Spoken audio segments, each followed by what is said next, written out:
మీరు కనక మేడల సుందరరావు గారు కదా? అవునండి, మీకెలా తెలిసింది? నేను కుక్కముత్తల కుటుంబరావు గారు అమ్మాయిని.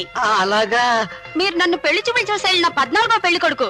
ఆ రోజు మా అమ్మగారు మీకు తొక్కుడు లడ్లు కారపూస పెట్టారు. నేను సామాజ వరగమన అని పాట పాడి వినిపించాను. మీరు పాట మధ్యలోనే పారిపోయారు. గుర్తొచ్చిందా? అమ్మో అమ్మో, అదెలా మర్చిపోతానమ్మా.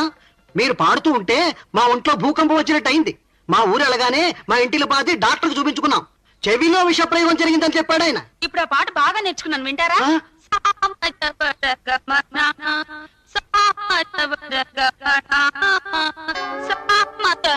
అయ్యో, అదేమిటండి అలా పడిపోయారు? ఈ రోజుల్లో నిజమైన ఫ్రెండ్ అంటే మనం కష్టాల్లో ఉన్నప్పుడు ఆదుకునేవాడు కాదు, మన వెనకుండి ఎన్నుపోటు పొడిచినోడే నిజమైన ఫ్రెండ్.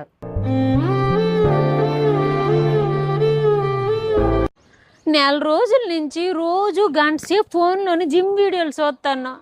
పావు కేజీ కూడా నేను తగ్గలే. మీలో ఎవరో నాకు దిష్టి పెట్టేస్తాను. అది మీరేనా? శ్రీను, నీకు నేనంటే ఇష్టమా మీ ఆవిడంటే ఇష్టమా? ఇదే మంచి ఛాన్స్, నువ్వే ఇష్టమని చెప్పేయ్. నువ్వంటేనే నాకు చాలా ఇష్టం. చాలే శ్రీను, జోక్ చేయకు, నిజం చెప్పు. నిజం చెప్తున్నానబ్బా, మా ఆవిడ కంటే నువ్వంటేనే నాకు చాలా ఇష్టం. కానీ మీ ఆవిడ నాకన్నా అందంగా ఉంటది కదా, అయినా నేనంటే ఎందుకు ఇష్టం? మా ఆవిడ అందంగా ఉంటుందా? అసలేం కాదు. కోతి మొక్క పెట్టుకుని చప్పిడి ముక్కెత్తుకుని బాండర్ కప్పల ఇంత నోరేసుకొని ఉంటది. రవణ, విన్నావు కదా, నేను చెప్తే నమ్మలేదు మీ ఆయన ఇలా అంటాడని. సరే ఉంటా. ఏంటి కుసుమ ఎలా చేసావు? నన్ను ఇలా ఇరికిస్తావని నేను అనుకోలేదు. ఏటి నాది కోతి మొక్కమా, చెప్పి ముక్క, నా నోరు బాండు కప్పులు గుంతుందా? Please please కొట్టకే. సరే కొట్టను గానీ ముందింటికి పద. ఏమండి, నా కోసం ఒకటి చేస్తారా? నీకేం కావాలో చెప్పురా బంగారం. నీకు బంగారం కావాలా, వజ్రాలు కావాలా, లేదా కొండ మీద కోతునైనా సరే నీ కోసం తెచ్చి పెడతాను రా బంగారం. అవన్నీ వద్దు గానీ మీ అమ్మ మీ నాయన్ని వేరు కాపురం పెట్టండి. మన ఇద్దరు ప్రవేశం లేకుండా పోతుంది. ఎడాకులకు రెడీగా ఉండు. అరే తాగబాగరా, షాక్ ఏమైనా వస్తుందేమో. హలో పెదనైనా, 20 లక్షలు పెట్టి చదివించాడు మా నాయన బీటెక్ ఎలక్ట్రికల్ ఇంజనీరింగ్. అయినా మీ కొడుకులా నేను చదువుకోమంటే అమ్మాయిల చుట్టూ తిరిగినాను అనుకుంటున్నారా? ఇలాంటి చిన్న చిన్న వర్క్లన్నీ నాకు చూపి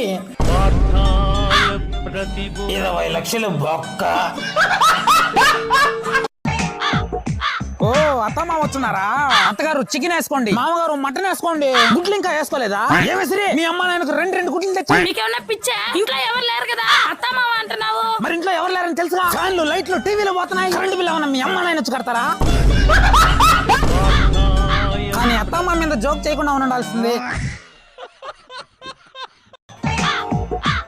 ఏంటి మా ఇంతకుముందు కనిపించలేదు, కొత్తగా జాయిన్ అయ్యావా? అవునండి, నిన్నే జాయిన్ అయ్యా. మొన్నటి దాకా జైల్లో ఉండే.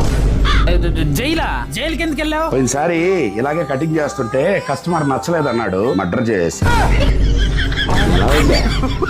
అబ్బా భలే ఉందా?